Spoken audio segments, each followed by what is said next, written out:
महाराज जी, ये तंत्र मंत्र कुछ लोगों के ऊपर लोग कर देते हैं, क्या ये ऐसा सच में होता है? ऐसा कुछ वैसे ऐसे विधान हैं जो तांत्रिक हैं, जो मंत्रों के ज्ञाता हैं, इसमें मारण है, वशीकरण है, उच्चाटन है, ये इसके विधान हैं। लेकिन ये उन्हीं के ऊपर काम करते हैं जो भगवान का भजन नहीं करते। जो भगवान का भजन करते हैं उनके ऊपर काम नहीं करते। अगर आप राधा राधा जपते हो, कृष्ण कृष्ण जपते हो, तो भगवान तुम्हारी रक्षा करेंगे। कोई भी तंत्र मंत्र तुम्हारे ऊपर काम नहीं करेगा। एक तांत्रिक था, तो वो शालिग्राम भगवान को चुटकियों से नचाता था ऐसे, और भक्त का नाटक करता था। तो भक्त लोग बड़े, जो देखने वाले, यार भगवान इसके बस में है, जैसा चाहता वैसा नचाता है। तो एक भजनानंदी संत थे, उनके पास कई लोग भजन करते, तो उन्होंने आकर बताया कि वो ऐसा बोले, भक्त कभी ऐसा कर ही नहीं सकता। भक्त भगवान को प्रदर्शन थोड़ी करेगा, वो तो आराधना की वस्तु है। तो फिर उन्होंने कहा, महाराज ये तो बड़ा गलत हो रहा है, समाज भ्रमित हो रहा है। बोले आपको चलना चाहिए। वो गए और खड़े हो गए और दिखा भाई, वो चुटकी बजावे कुछ नहीं। जब 100 का स्वभाव शेर हो जाता है ना, तो फिर कुछ नहीं चलता। और उनके पास भजन था और ये मंत्र का तांत्रिक था। तो इसने जब देखा कि यही बाबा जी आए और इसी कारण हुआ, तो उनसे कहा चले जाओ। तो उनका ये नाटक बंद कर, भोले भाले लोगों को तू ऐसे तंत्र के द्वारा लुभायमान करता है और पैसे इकट्ठा करता है। अब सारे समाज में उसकी बेइज्जती हुई, तो उसने शाम के अनुष्ठान किया मारण का प्रयोग किया। वो खप्पर में आग की तरह जलती हुई उन महात्मा की तरफ बढ़ी, लेकिन उनकी डेहरी की परिक्रमा करके बस खड़ी रही। कृत्या भी कहते हैं शास्त्रीय भाषा में, कृत्या, मारण, ऐसे नामों से उच्चारण किया जाता है। तो उन महात्मा ने कहा, मैं कोई दोषी हूं क्या?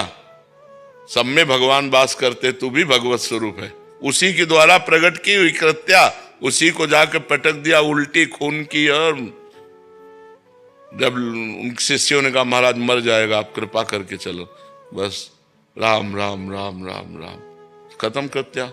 सब अंतर ध्यान हो गए। तो उनका बेटा, अब समझ जा। तो कान पकड़ा, उस शिष्य बन गए महात्मा को, ईमानदारी से भजन करने लगे। तो तंत्र होता है, मंत्रों में ऐसी ताकत है कि मारण, वशीकरण, उच्चाटन ये सब हो सकता है। लेकिन ये उन्हीं के ऊपर होता है जो भगवान का नाम जप नहीं करते। अगर नाम जप कर रहे हो तो तुम्हारे ऊपर मारण, वशीकरण, उच्चाटन ये सब कुछ नहीं होगा।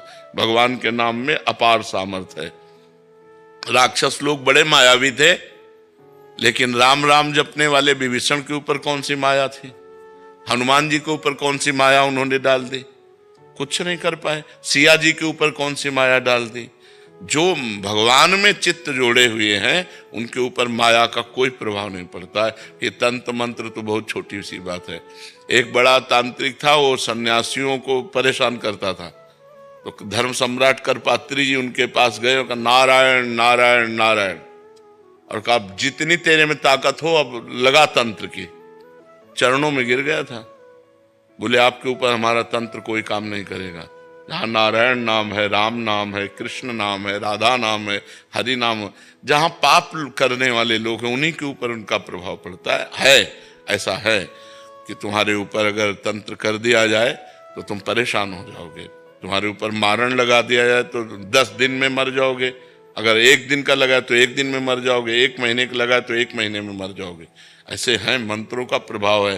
पर वो अच्छे से अनुष्ठान करेगा तब आपके ऊपर प्रभाव पड़ेगा। महाराज जी, जिनके ऊपर ऐसा हो गया है, उनके परिवार वालों को लगता है कि इसके ऊपर हो गया, तो अब वो क्या करें? भगवान का नाम कीर्तन घर में करवावें और भगवान की कथा, भगवान का नाम जप करें, सब ठीक हो जाएगा। को अलग से संकल्प करना पड़ेगा या ऐसे ही हो जाएगा? ऐसे ही शुरू कर दे। ऐसे 1 घंटा नाम कीर्तन करवावे, नाम जप करे, भगवान की कथा, भगवान शालिग्राम विराजमान कर ले।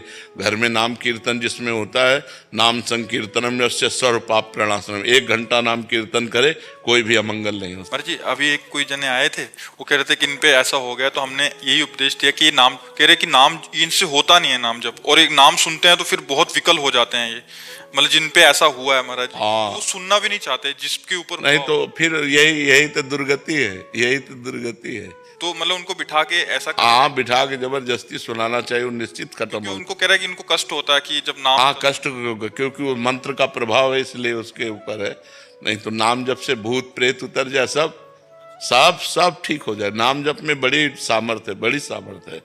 एक बार हम एमसी में थे तो एक को भूत आया, तो वहां लाए, तो हम कोई झाड़ना फूकना तो जानते नहीं, हम नाम जपना शुरू किया और चीखने लगा। हाँ महाराज जी, वो कह रहे थे कि और अब कहा इनसे दूर ले चलो, इनसे दूर ले चलो। हमको बैठल अब थोड़ी देर बैठा रहा, बोला हम जा रहे हैं। हम कहाँ जाओ? और ठाकुर जी को भोग लगा के जब जल चरणामृत और जल उनको दिया, वो खत्म हो गया, चले। ये अपवित्र आत्माएं होती हैं, अपवित्र जगह प्रवेश करती। पवित्र हम स्मशान में घूमे, कभी हमें भूत प्रेत कहीं कुछ नहीं। गंगा किनारे 20 साल रहे, गंगा किनारे ही रहे, कभी कोई ऐसा नहीं। तो नाम जप करो भगवान के नाम में, बड़े भूत पिशाच निकट नहीं आवे। और बहुत सिद्ध है, गोस्वामी जी ने सिद्ध अवस्था में, तुलसीदास जी ने ये लिखा है हनुमान चालीसा। हाँ, भूत पिशाच निकट नहीं आवे, महावीर जब नाम नासय रोग हरे सब पीरा, जप निरंतर हनुमत। हाँ, जपत निरंतर हनुमत। हाँ, ये बात समझ लेंगे। महाराज जी, ज्योतिषी में विश्वास करना चाहिए कि? ज्योतिष शास्त्र है। परीक्षित जी जन्म लिए थे तो जन्म से लेकर मृत्यु तक का निकाल दिया था उन्होंने, कि इनको तक्षक सर्प काटेगा, पूरा मृत्यु तक निकाल दिया था। पर ज्योतिष शास्त्र का ज्ञान हो तो ज्योतिष शास्त्र सत्य है, क्योंकि ज्योतिष शास्त्र है, कोई उसमें ऐसा नहीं। पर ज्योतिष शास्त्र का सत्य ज्ञान होना चाहिए। मतलब किसी को गलत उपदेश दे करके और उसको भयावह परिस्थिति में करके अर्थ लेने की वासना ना हो, और ज्योतिष शास्त्र का ज्ञान हो तो सही सटीक जन्म से मरण तक का हिसाब बता देगा। जन्म से मरण तक? हाँ, जन्म तक जिससे मरण तक का हिसाब बता देगा। ज्योतिष शास्त्र सत्य है, इसमें कोई संशय नहीं है। पर ये सिद्ध होना चाहिए, मतलब उसको उसका परिपक्व ज्ञान होना चाहिए। ज्योतिष ऐसे ऐसे विचार करने वाले, जैसे तुम्हारी भैंस खो गई, और वो आपका विचार किए तो आपको बता देंगे कि आपके गांव में दक्षिण कोने में 3 घर के बाद वो बंधी हुई है, चले जाओ, उठा खोल लाओ। ऐसा है सारा ज्योतिष ज्ञान। सब मतलब ऐसा नहीं, भगवान ने सब शास्त्रों की रचना की, पर उसका सम्यक ज्ञान होना चाहिए।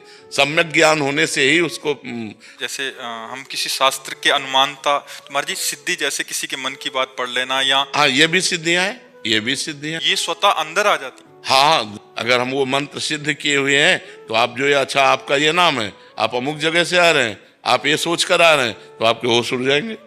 पर इन सब सिद्धियों को प्राप्त करने वाला भगवान को नहीं प्राप्त कर सकता। इसलिए कभी भगवान को प्राप्त करने वाले में आप कोई सिद्धि नहीं देखेंगे। ये सब शांत एकदम साधारण पुरुष, वो सब रिद्धि सिद्धि पेरे बहुआई, बुद्धि लोभ दिखावे भाई, वो बुद्धि जो परम सयानी, चिंतन चितई न अनहित जानी, वो अनहित कर देंगे, वो भगवत प्राप्ति नहीं होने देंगी। इसीलिए जो सिद्ध संत होते हैं वो भगवान के प्रेम में डूबते हैं, इन सिद्धियों के चक्कर में नहीं पड़ते हैं। ये सिद्धियां तो बहुत छोटे से थोड़े वजन में आ जाती हैं कि आप क्या सोच रहे हैं, आपका क्या नाम है, आप कहाँ से आए हैं, ये बहुत छोटी मोटी बातें हैं, ये कोई बड़ी बात नहीं है। इन सब बातों को तो बहुत क्रॉस करके तब आगे बढ़ा जाता है परमार्थ में। अगर इसको स्वीकार कर ले तो फिर भगवान के दर्शन और भगवान का प्रेम नहीं मिलता। तो ये जीवन भगवान के दर्शन के लिए कि तुम्हारे मन की बात जानने के लिए? अपने मन की बात जान करके तो जिंदगी बर्बाद हो रही है। राधे राधे महाराज जी। महाराज जी, किसी भी संकल्प की सिद्धि कैसे की जाए? मन हमेशा संशय, दुविधा एवं अब संकल्प का स्वरूप क्या है, उसके अनुसार उसका साधन बताया जाता है। महाराज जी, जैसे मैं अधिवक्ता हूँ उच्च न्यायालय में, और संकल्प की सिद्धि इसमें जैसे सांसारिक जो सफलता है या सांसारिक जो कर्म है और जो ज्ञान मार्ग, जो धर्म का मार्ग है, उसमें तादात्म्य जो स्थापित करते हुए कैसे जो है गृहस्थ आश्रम का निर्वाह करते हुए। देखो, इसमें 2 बातें हैं, तदर्पिता अखिलाचारिता तद स्मरणेन परम व्याकुलते थी। 2 हमें बात करनी जो भगवान ने अर्जुन जी को आदेश किया, मामनुष्मर युद्ध च। मामनुष्मर ये तद स्मरणेन परम व्याकुलते थे, और युद्ध च तदर्पिता अखिलाचारिता। युद्ध माने अपना कर्तव्य कर्म, जो हमें कर्तव्य कर्म मिला है उसे हम भगवान की पूजा समझें। जैसे पूजा में अपवित्रता नहीं करते, पूजा में कोई मिलावट नहीं होनी चाहिए, पूजा में बड़ी एकाग्रता रखते हैं, पूजा में भगवान को सुख देने की भावना रखते हैं, तभी तो पूजा मानी जाती है। ऐसे ही हम जो कर्म कर रहे हैं, मान लो आप पढ़ा रहे हैं, या आप डॉक्टर हैं, या आप वकील हैं, या आप जज हैं, या जो भी आपको पूजा मिली ईमानदारी से कीजिए, भगवान को प्रसन्न करने के लीजिए, दुख ना पहुंचने पावे किसी को। अब जैसे आपने घूस ले ली और आपने निर्दोष को फंसा दिया, अब ये आपका पाप बन गया, पूजा नहीं। आपने किसी भी डिपार्टमेंट में भय या प्रलोभनवश आपने अपने मर्यादा से अलग कार्य कर दिया, अब वो आपके पतन का कार्य करेगा, अब वो आपका नाश करेगा, आज नहीं तो कल समय आने पर। और आप धर्म पूर्वक कर रहे हैं और वही कर्म तदर्पिता अखिलाचारिता, भगवान को अर्पित कर रहे हैं और नाम जप कर रहे हैं, तो परम पूजा बन गई। तो गृहस्थ के सारे कार्य करते हुए, नाम जप करते हुए, कर्म को भगवान को समर्पित करते हुए यदि हम जीवन व्यतीत करें तो हम एक महाभागवत गृहस्थ होंगे, हम एक आध्यात्मिक गृहस्थ होंगे। गृहस्थ होते हुए भी अध्यात्म मार्ग हमारा पुष्ट हो जाएगा और मनुष्य जीवन का जो लक्ष्य है भगवत प्राप्ति, वो निश्चित हो जाएगी, क्योंकि नाम जप चल रहा है और सारे कर्म पवित्र हो रहे हैं और सारे कर्म भगवान को समर्पित हो रहे हैं, इसलिए वो कर्म बंधन से मुक्त हो जाएगा। समझ पा रहे हैं आप? भगवान, भक्ति मार्ग में दृढ़ता और उत्साह बनाए रखने के लिए विशेष रूप से सांसारिक बाधाओं के सामने हमें क्या करना चाहिए? जैसे सांसारिक बाधाएं आ जाती हैं, नाम जप, उस समय नाम जप और बढ़ा देना चाहिए, हर समय नाम जप करना चाहिए, क्योंकि नाम जप करने से हृदय शीतल रहेगा, बुद्धि प्रवीण रहेगी और जो भी सांसारिक बाधाएं हैं या हट जाएंगी या सहने की सामर्थ्य आ जाएगी। सहन करने की सामर्थ्य भगवान दे देंगे या हटा देंगे। जब सांसारिक बाधा आए तो भगवान का स्मरण और बढ़ा दे। यस्य स्मरण मात्रेण, जहाँ स्मरण मात्र, हरि स्मृति सर्व विपद विमोक्षणात्, भगवान का स्मरण समस्त विपत्तियों से बचा लेता है, या तो सहने की सामर्थ्य देता है या उन विपत्तियों का नाश कर देता है। यस्य स्मरण मात्रेण जन संसार बंधनात् विमुच्यते नमस्तस्मै विष्णुवे प्रभु विष्णुवे, जिनका स्मरण मात्र सबसे बड़ी बाधा जन्म मृत्यु से बचा लेती है, उन भगवान का स्मरण मात्र से। तो खूब नाम जप करे उस समय और भगवान को पुकारे कि या तो हमें सामर्थ्य दो सहने की या उन बाधाओं को नष्ट कर दो। महाराज जी, मनुष्य जीवन में सबसे बड़ा अपराध क्या है? भगवान को भूल जाना। इस अपराध की जो जड़ है वो भगवद विमुखता है। भगवान से विमुख हुआ तो अपराध ही अपराध है, विपत्ति ही विपत्ति है। कहा हनुमंत विपत्ति प्रभु सोई, जब तब सुमिरन भजन न होई। जब तक भगवान का सुमिरन भजन नहीं किया जाता, वही सबसे बड़ा अपराध है, वही सबसे बड़ी हानि है। हानि हरिवंश के नाम अंतर परे, लाभ हरिवंश उच्चरत बानी। अगर नाम चल रहा है तो परम लाभ है, नाम छूट गया सब अपराध ही अपराध है। गलतियां जितनी होती हैं, पाप जितने होते हैं, उन सब का मूल है भगवान से विमुख होना। जो भगवान से विमुख है उन्हीं के द्वारा पाप होते हैं, जो भगवान के सन्मुख हैं वो निष्पाप हो जाते हैं। सन्मुख हो ही जीव मोहि जबहि, जन्म कोटि अघ नाशों तबहि। करोड़ों जन्मों के पाप नष्ट हो जाते हैं जब जीव भगवान के सन्मुख होता है। भगवान से जब विमुख होता है तो उससे पाप ही पाप, अपराध ही अपराध बनते रहते हैं। सबसे बड़ी कमजोरी क्या है मनुष्य की?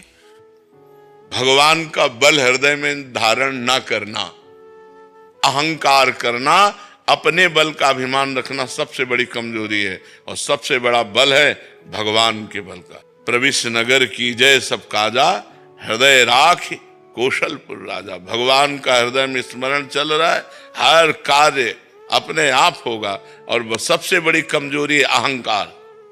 जिसने अपने को विद्वान माना, ज्ञानी माना, धर्मात्मा माना, महात्मा माना, जो माना, माया के एक थप्पड़ में फैल के गिर गया। और जिसने अपने को अधम माना, नीच माना, असरण माना और भगवान के शरण में हो गया, उठ गया, वो चला गया, भगवान के परम पद को प्राप्त हो गया। सबसे बड़ी कमजोरी अहंकार। संस्कृति मूल शूल प्रदनाना, सकल शोक दायक अभिमाना, ताते करें कृपा निधि दूरी, सेवक पर ममता अति भूरी। समस्त दुखों का मूल, समस्त कमजोरी का मूल अहंकार है। इस देहाभिमान के द्वारा ही दुर्गति होती है। हृदय में बल प्राप्त करने के लिए क्या करें? भगवान का आश्रय।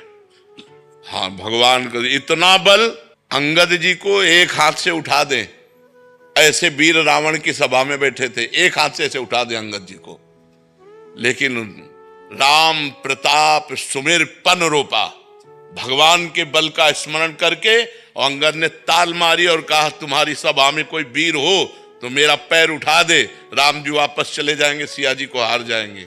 तो 10-10 हजार वीर एक साथ लगे, लेकिन अंगद का पैर नहीं हिला सके। राम बल है, सबसे बड़ा बल भगवान का बल। अगर हम भगवान के बल से युक्त हैं तो हमारा कोई बाल बांका नहीं कर सकता, और भगवान का बल नहीं तो फिर माया तो फिर चौपट कर ही देगी।